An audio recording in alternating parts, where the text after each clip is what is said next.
On a night so hushed that even the trees seemed to listen, a child was born in a village folded between green hills and the silver hush of a river. Lanterns flickered in doorways, their flames bending as though trying to catch a better view of the new arrival. A faint fragrance drifted through the room where he lay, rain touched with honey, or perhaps the first breath of spring, and though no one could place it, everyone felt a tiny comfort settle over their shoulders. Some said it was a blessing, others a stray breeze. But a single forgotten bottle stood near the window, its cork loose, its contents unknown. Someone, long ago, must have left it there. The boy's first cries were small and even, as if he feared waking the quiet world around him. His mother wrapped him in a blanket soft from many washings and pressed her face to his brow, noting how calm his skin felt against hers. Outside, the river murmured a low lullaby, carrying away the echoes of his arrival. There was no rush, no clamor, only the warmth of a candlelit room, and the gentle thought that something rare had just begun. As the seasons turned, the child grew in a house of wooden beams and wide windows that looked out over misty fields. Morning sunlight slipped across the floor in pale ribbons, and he would reach for them, laughing as if he could gather light in his hands. He learned to crawl over cool stone, to toddle through the garden, where thyme and mint grew in neat rows. The strange fragrance sometimes returned on still evenings, curling softly through the air, and though his parents could never find its source, they would smile and breathe a little deeper. By the time he could walk steady, he had a way of pausing at thresholds, gazing into rooms before entering, as though asking permission from the air itself. He was not shy, exactly, rather he seemed to understand that spaces had moods, and he wished to greet them kindly. Neighbors remarked that he carried an ease about him, a quiet gravity, even as a small boy. When he toddled down the lane to watch the mill wheel turn, older villagers would ruffle his hair and linger, reluctant to leave his company. He spent long afternoons beside the river, stacking smooth stones into towers that leaned but rarely fell. Sometimes he hummed tuneless songs while he worked, his voice no louder than the breeze slipping between reeds. Birds would perch nearby, tilting their heads as though intrigued by the boy who built castles for water. Once an elderly woman crossing the bridge paused to watch and felt tears slip down her cheeks for no clear reason. She told herself it was the sunlight, but a softness stayed with her all the way home. The boy did not know that an alchemist had once passed through their village with a satchel full of curious flasks. One of them, a mixture of rose oil and rainwater, had tipped and spilled near the window the night of his birth.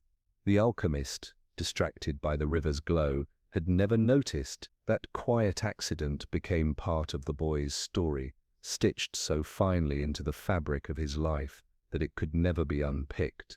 As twilight gathered each evening, he would climb onto the small stool by his bedroom window, resting his elbows on the sill to watch the world grow blue. He liked the way the last light trembled on the water, the way smoke curled lazily from chimneys, the way voices drifted home through the dusk. Even then, a tender awareness lived in him, a sense that every moment was a small, shining thing worthy of being held gently in both hands. And though he could not have said why, he sometimes felt as if someone, somewhere, had left a quiet promise folded inside his heart, waiting for the years to unfold it. Morning often arrived like a shy guest, spilling through the shutters in pale streaks before settling across the floor. The boy would wake slowly, blinking at the soft light that painted his walls, then roll onto his side to listen to the faint creak of the house as it stirred. Some days he padded barefoot across the boards, careful not to startle the quiet.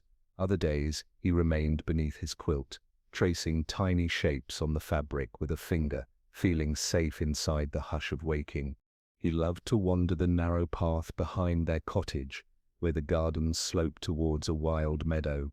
Bees grazed lazily among the blossoms, and clouds drifted so low they seemed to rest upon the hills. He learned to imitate the call of a lark, a sound so soft that only the closest listener could hear it.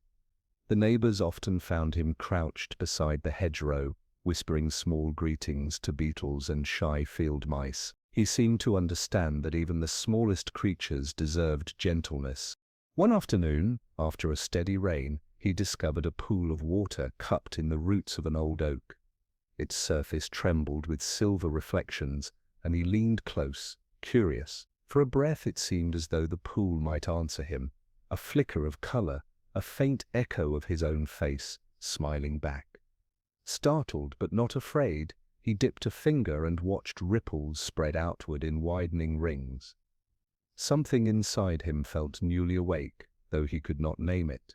At dusk, his mother would sit near the hearth, sewing by lamplight. He liked to watch the slow thread between her fingers, the patience in her movements. Sometimes she sang quiet songs without words, melodies handed down from her mother's mother. He would lean against her knee, lulled by the warmth of the fire and the soft rhythm of her voice. There was no urgency to those evenings, only a sense of time moving as gently as a tide. He began helping his father in the yard, learning how to mend a fence and gather fallen branches after storms. The older man spoke little while they worked, but every now and then he offered a simple truth about father or patience, or how to tell a true friend from a fair-weather one. The boy listened with solemn curiosity, storing each remark like a stone for later building. Sometimes, as twilight thickened, he felt that nameless fragrance drift past again, a breath of honeyed rain or spring earth after a storm. It seemed to follow him most when his heart felt wide and still, as though the scent itself was drawn to quiet wonder. He did not yet ask what it meant. Children rarely demand explanations for magic. They let it live beside them, untroubled. There were other children in the village, and he joined their games when the mood struck. They chased each other over fields, skipping stones across the stream, weaving garlands from meadow grass, yet even in laughter he carried a stillness, as if part of him listened for something deeper than play.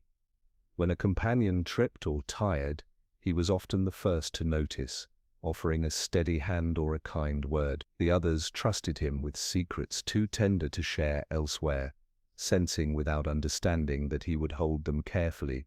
As the year turned, a kindly old gardener from the far edge of town began to appear more often along the lane.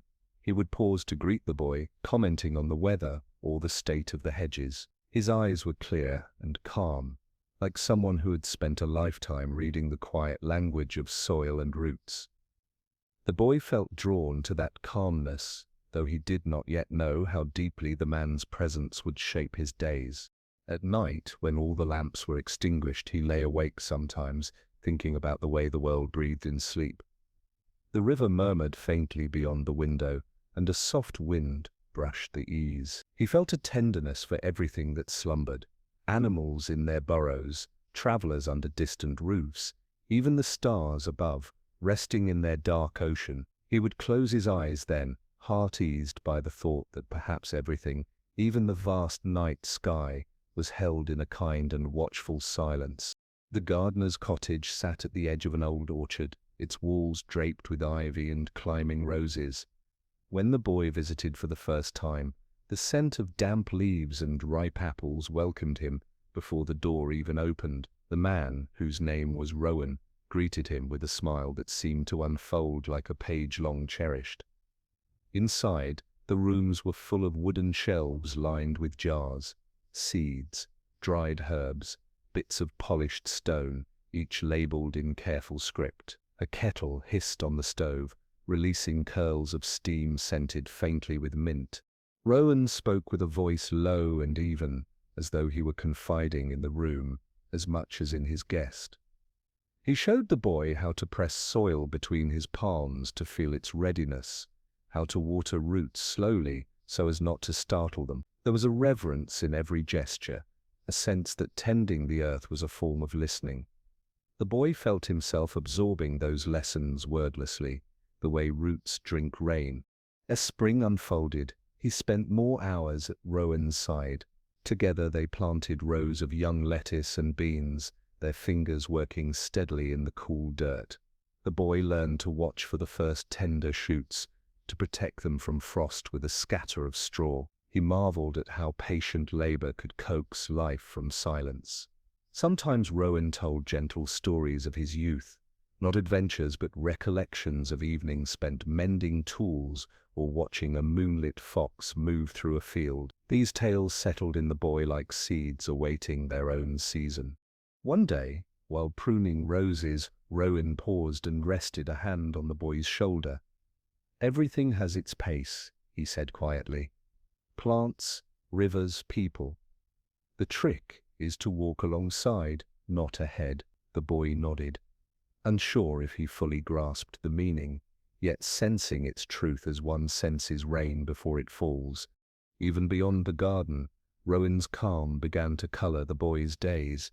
When other children grew impatient or quarreled, he found himself steady, as if the soil beneath his feet lent balance. He carried home sprigs of rosemary and mint, filling the cottage with their green perfume. His mother noticed how his gaze lingered longer on small things, the sway of a candle flame, the glint of sunlight on water. Sometimes, as they worked, a breeze would lift through the orchard, carrying that elusive scent again.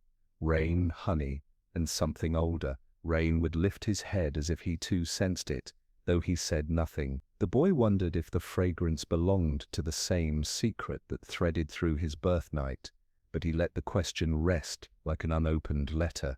As summer stretched warm and golden, Rowan entrusted him with a patch of garden to tend alone. The boy planted marigolds along its border, then tucked seeds for peas and parsley into the soil. Each morning he returned, crouching close to see what had changed. When shoots finally broke through, slender and pale, a quiet pride warmed him. He learned how to thin crowded seedlings, how to guide vines along twine. Care, he discovered, was a slow unfolding, not a single act. Rowan gave him a small journal with a soft leather cover. "Write what you notice," he said, "or draw it if words feel heavy." The boy filled its pages with sketches of sprouting stems, notes about the play of light at different hours, questions about things that grew unseen. Evenings found him reading his entries by lamplight, the steady scratch of pencil a companionable sound. The bond between teacher and pupil deepened without either naming it.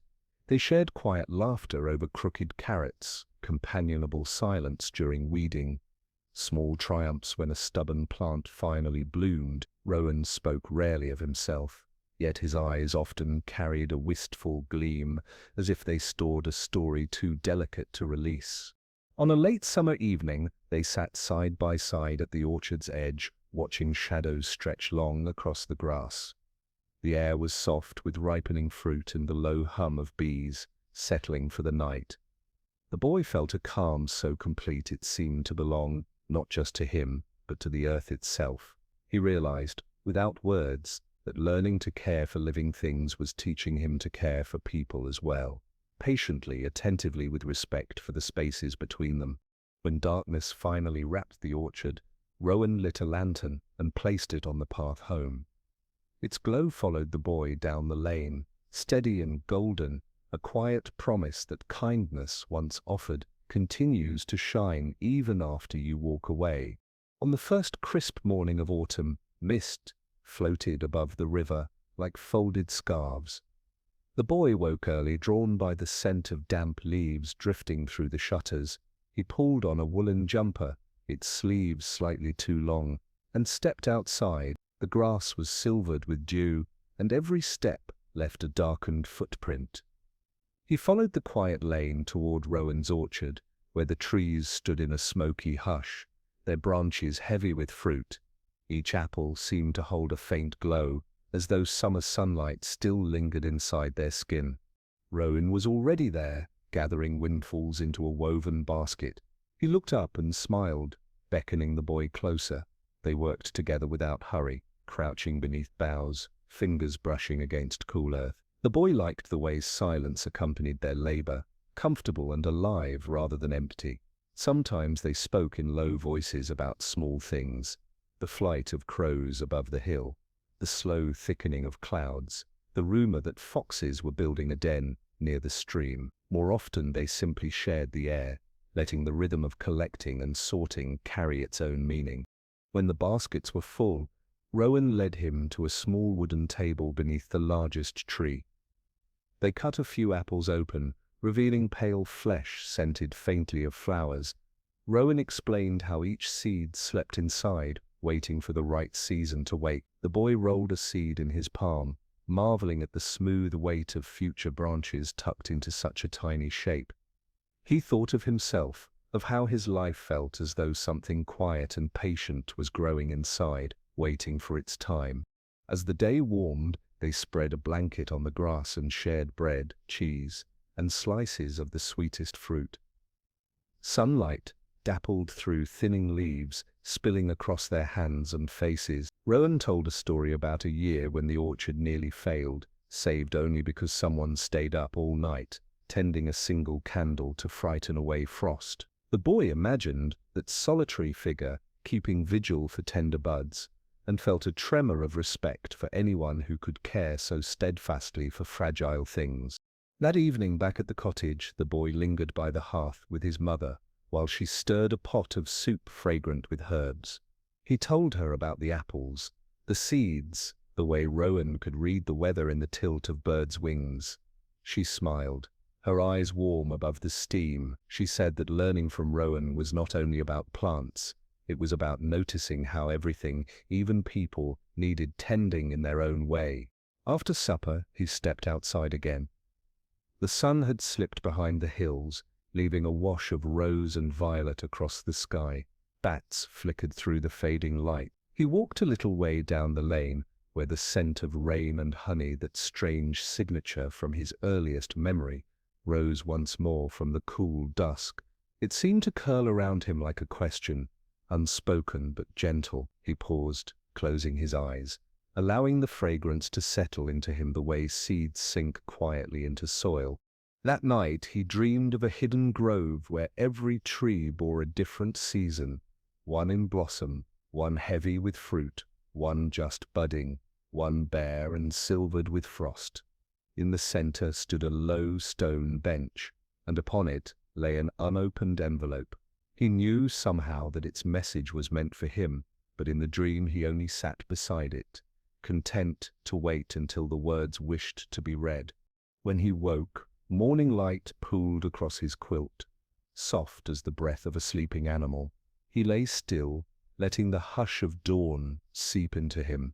Beyond the window, the orchard shimmered faintly with dew, and smoke curled from Rowan's chimney. The boy felt steady, as though the world was teaching him to move at its pace, neither rushing ahead nor holding back too long. He rose quietly, ready to meet another day shaped by the slow, tender lessons of roots, rivers, and the patient hands of those who cared. Late one morning, a traveler passed through the village carrying a pack full of small glass bottles. The boy watched from the porch as sunlight glanced off their curved sides, turning them into brief splashes of rainbow. The traveler offered greetings to anyone nearby, his voice lilting like a song remembered from childhood.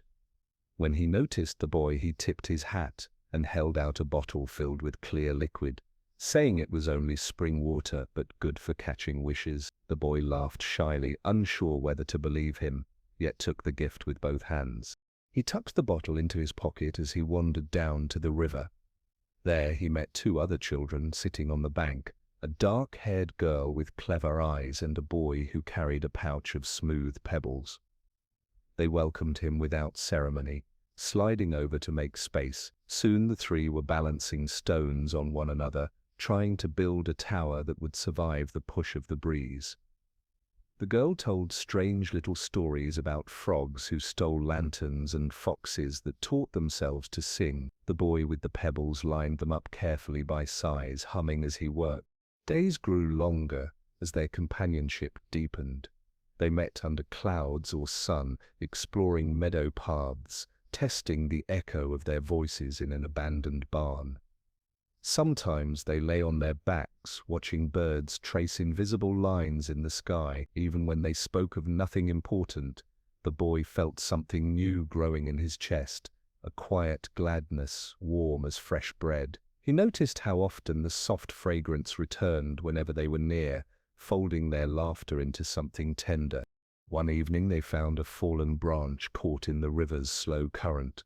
They joined hands to tug it free, slipping on the wet stones, their giggles mingling with the water's sigh.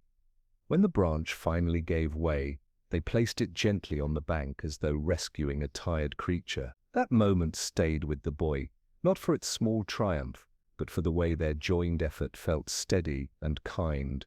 As dusk deepened, he uncorked the traveler's bottle, holding it up to catch the last of the light.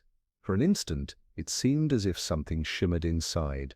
Not water exactly, but a flicker of possibility. He closed it again, tucking it back into his pocket with a private smile. Whatever lived in that bottle, he sensed it belonged to the same quiet current running through his life, urging him toward connection and wonder. Summer lay across the hills like a soft quilt, stitched with streams and drifting pollen. The boy and his friends spent slow afternoons beneath willows, making small boats from bark and sending them along the current. Sometimes they spoke in whispers, as though not to disturb the hush hanging between sunlight and water. Other times they raced barefoot through tall grass, laughing until breathless. Yet even in laughter, they moved with an ease that felt older than games, as if some shared understanding threaded between them. The girl taught him how to braid rushes into cords, nimble fingers weaving patient patterns. The boy with the pebble pouch showed how to skim stones so lightly that they seemed to dance before sinking. Their lessons were not about skill alone, but about watching carefully, noticing how shape and rhythm guided each throw or knot. The boy felt himself stretching gently inside, as though kindness and attentiveness were muscles being strengthened through quiet play. One evening Rowan joined them by the riverbank. He brought a small lantern and a basket of bread, cheese and berries. They ate together while twilight slid over the fields, and Rowan spoke softly about stars soon to bloom above their heads. He explained that constellations were stories written on the sky, patient enough to wait for us to see them. The boy gazed upward, imagining threads between bright points, feeling part of something wider and stiller than words. Later, as the group walked home, a thin rain began to fall. They let it soak them, unhurried, watching droplets cling to eyelashes and hair. The scent of honeyed rain returned, weaving through the mist. No one commented, but all three turned their faces slightly upward, as if welcoming an old friend. That night, lying awake, the boy realized how much these gentle hours mattered. They were not loud or grand, yet they filled him with a sense of belonging he could not have described. He thought of the bottle tucked on his shelf, its contents catching moonlight, and felt grateful for mysteries that asked nothing except that he stay open to them. The end of summer arrived quietly, ushered in by cool mornings and the faint rustle of leaves preparing to fall. Rowan invited the boy to help gather herbs for drying. They moved slowly through the garden, pick rosemary, thyme, and sage, laying each bundle carefully on linen cloth. Rowan spoke about the patience required to draw flavor from time and sun, how drying preserved not only taste but memory. The boy understood, sensing how these small acts kept warmth alive when days grew short. Later, he joined his companions near the edge of the orchard. They built a small fire and roasted apples until their skins split, releasing steam scented with sugar. The girl hummed a tune with no clear melody. The boy with pebbles stacked a neat circle of stones around the flames. Together they shared bites of soft fruit, talking lazily about nothing and everything. As darkness thickened, the boy felt the first tug of change. He knew some days soon would scatter them, errands for families, colder weather pulling them indoors. He studied their faces, trying to hold their shapes as one holds a fragile leaf. It struck him that closeness was like tending seedlings. It asked for care but also for acceptance, that growth sometimes meant parting. When the fire died, they lingered a little longer, unwilling to disturb the quiet that had settled. A faint breeze stirred, carrying again that scent of rain and sweetness. He thought of how often it had come at turning points, marking edges between one chapter of living and the next. He made a small promise to himself. Whatever paths lay ahead, he would meet them with the same gentle attention these friends had given him. Autumn deepened, painting the hills in russet and gold. The boys spent more time helping Rowan prepare the garden for sleep. They layered straw over tender roots, trimmed branches and stacked firewood under the eaves. Each task held its own quiet reward. The scent of pine from split logs, the soft crunch of dry leaves underfoot, the sense of guarding something precious through coming frost. One afternoon, as they cleared brambles near the edge of the orchard, Rowan paused to study the sky. A faint haze dimmed the sun, and a hush rolled across the fields. He rested a hand on the boy's shoulder, murmuring that change was always near, sometimes gentle, sometimes not, but rarely unkind if met with calm eyes. The boy stored the words, recognizing their steady weight. Not long after, a letter arrived for the girl with clever eyes. Her family needed to travel far for the winter. She came to say goodbye, standing at the river where they had first met. The boy felt a tightness in his chest but kept his voice soft, asking only that she write when she could. She smiled, pressing a small ribbon into his hand, its ends faintly scented of wild flowers. Then she was gone, her footsteps fading along the path until only the murmur of water remained. For several evenings he returned to the riverbank, sitting with the ribbon curled in his palm.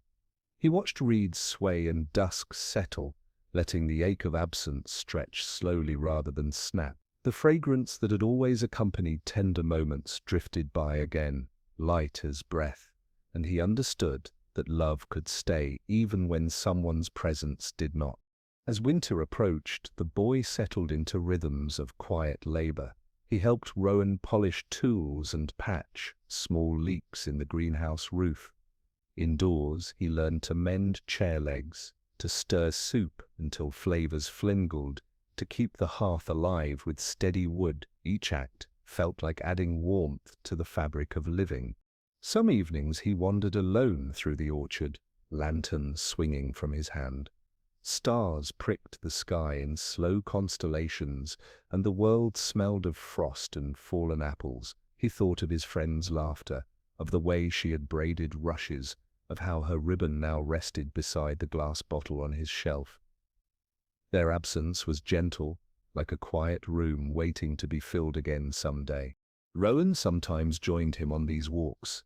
They spoke little, sharing the crunch of frozen grass and the sweep of moonlight across branches. Once, Rowan said, "Loss isn't an ending, it's a room we keep open, even when no one is inside." The boy felt the truth settle like calm water, and something inside him loosened.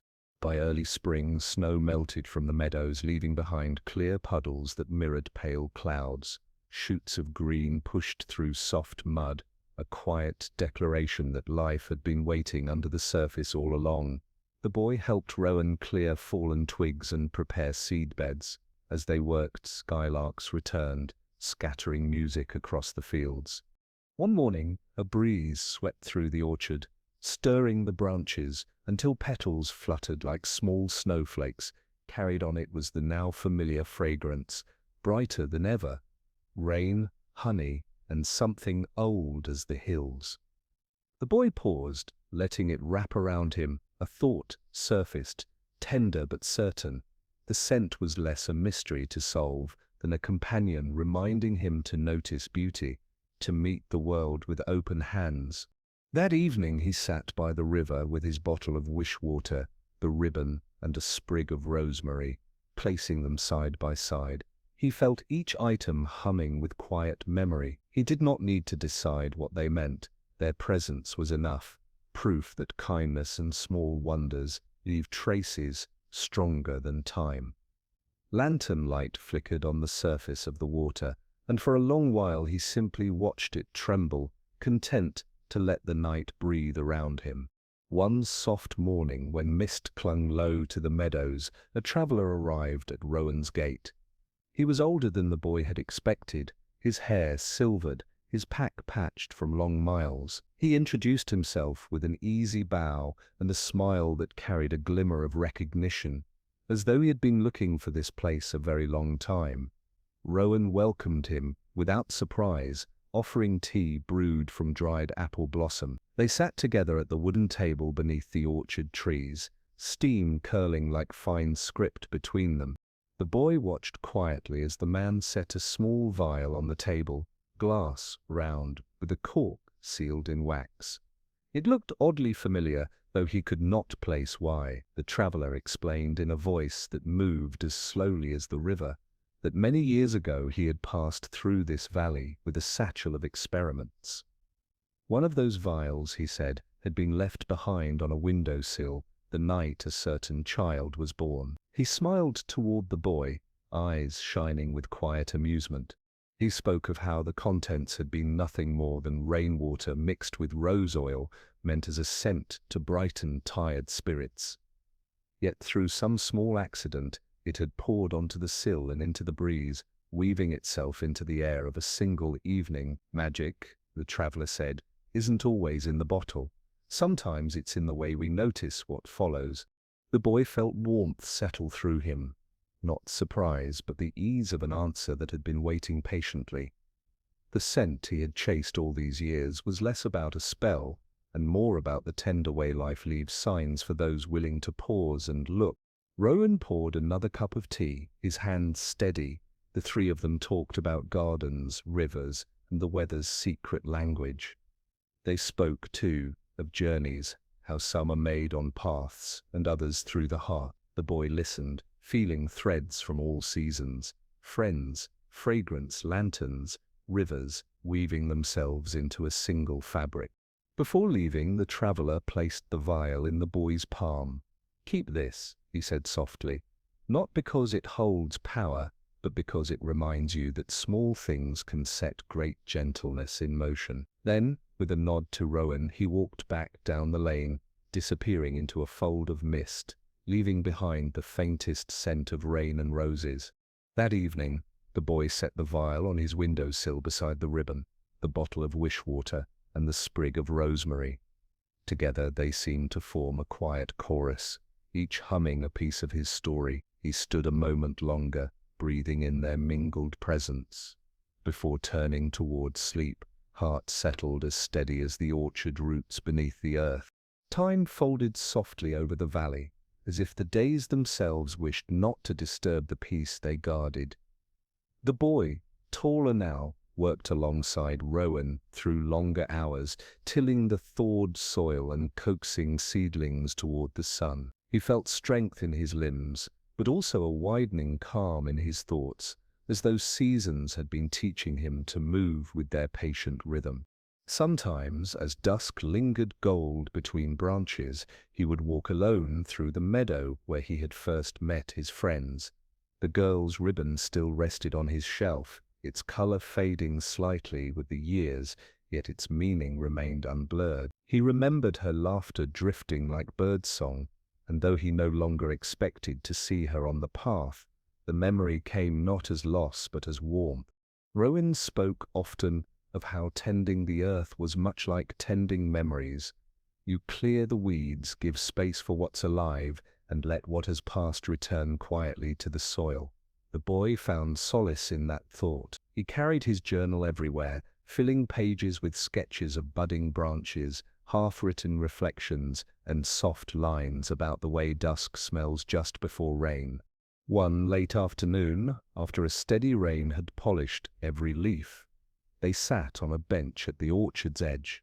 The air shimmered with droplets, and the boy noticed how each one held a tiny tie. Rowan told him that caring for small things, seeds, friendships, even one's own heart was a way of telling the world you were listening. The boy nodded, storing the words like seeds themselves, knowing they would sprout in quiet hours. When night settled, he lit a single candle by his window, watching the flame lean against the glass. He thought of all the gentle teachers life had offered. Rowan with his steady hands, the girl with clever eyes, the boy who arranged pebbles.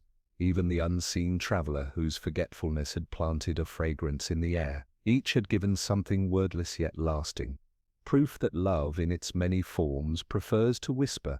Sleep came to him slowly like mist rising from a calm river, and he welcomed it, grateful for everything that had led him to this moment of unhurried peace.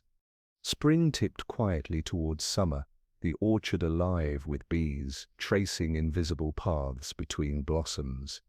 The boy stood one morning on the hill above the village, looking out over rooftops and fields, silvered with dew. He felt an ease within him, as though the years had arranged themselves into a soft map. There was no rush to follow it, simply knowing it existed was enough. He spent that day helping Rowan stack new beehive frames and repair a leaning gate. They worked companionably, speaking only when needed.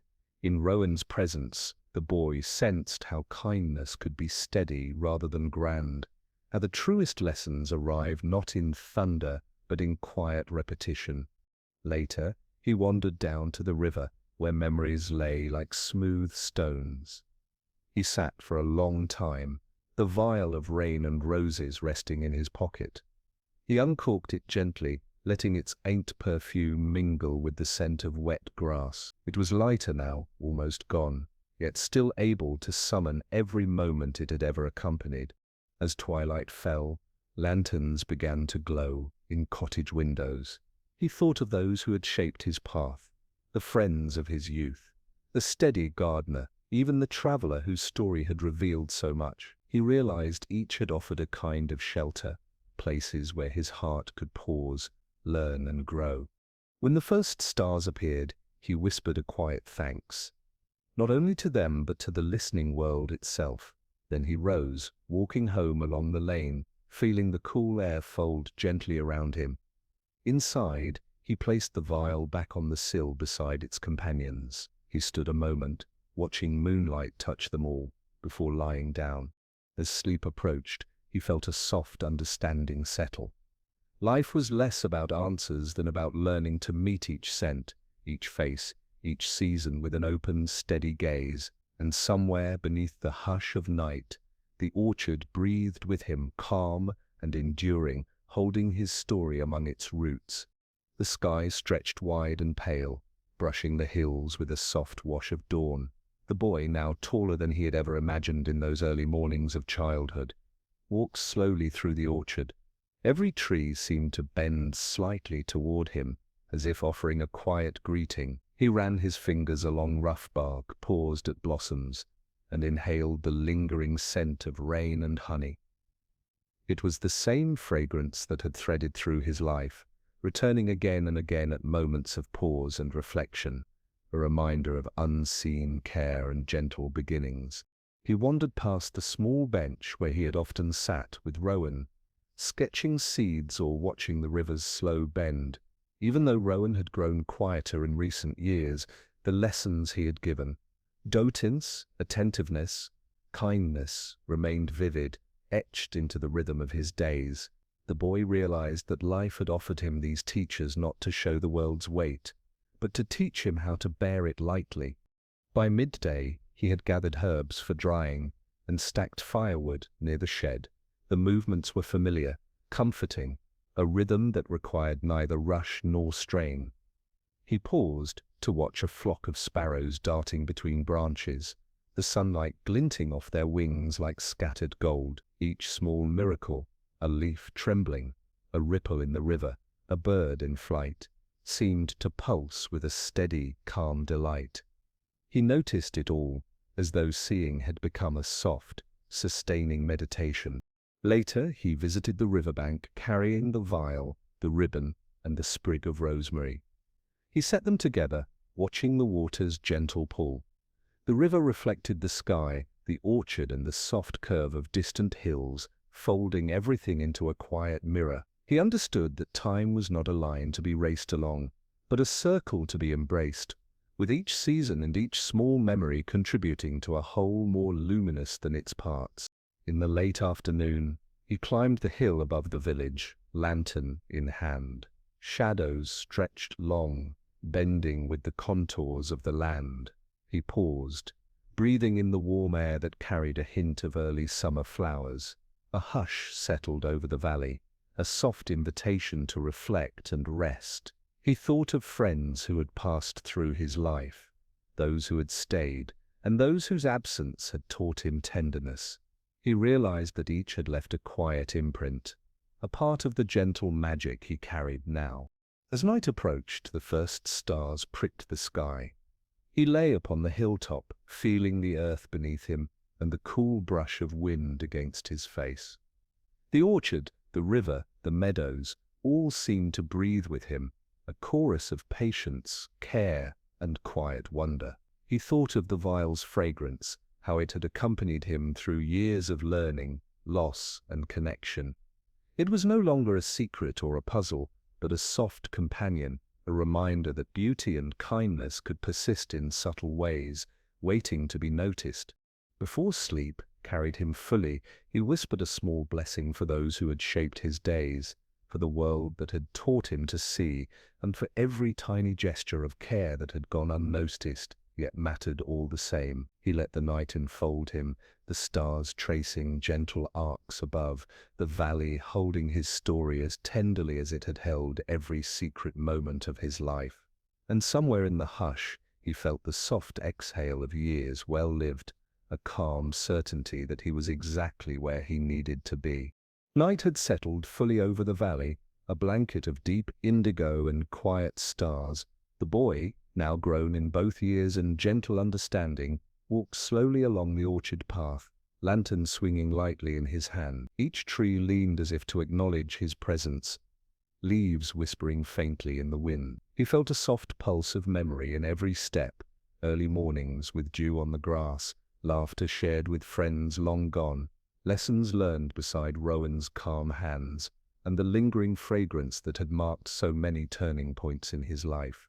He paused at the riverbank, watching water ripple over stones, catching the lantern light like scattered gems. The vial, still resting on his windowsill at home, seemed unnecessary now. Its presence had been a gentle guide, not a key, and he realized he carried the lesson within himself, that wonder and care bloom quietly in those who notice, who attend to life's small currents and rhythms. The ribbon, the rosemary, the laughter of childhood friends, they were all part of a tapestry too tender to unravel, stitched carefully into the fabric of his being. Sitting on a familiar stone, he leaned back and let the river's hush fill him. He could feel the seasons as layers of memory, each one softening into the next, a quiet layering of moments rather than a chain of events.